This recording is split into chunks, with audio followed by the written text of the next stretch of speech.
चक्राकारं महत्तेजः तन्मध्ये परमेश्वरी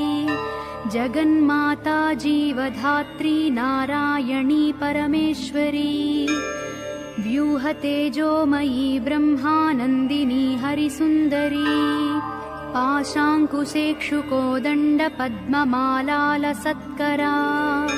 दृष्टा त्वां मुमुहुर्देवाः प्रणेमुर्विगतज्वराः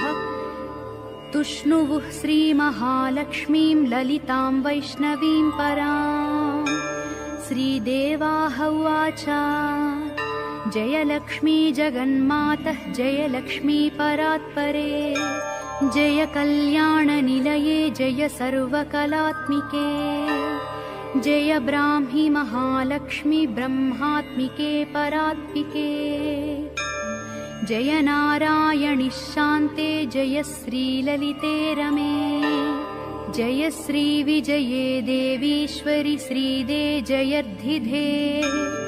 नमः सहस्रशीर्षायै सहस्राननलोचने नमः सहस्रहस्ताब्जपादपङ्कजशोभिते अणोरणुतरे लक्ष्मी महतोऽपि महीयसी।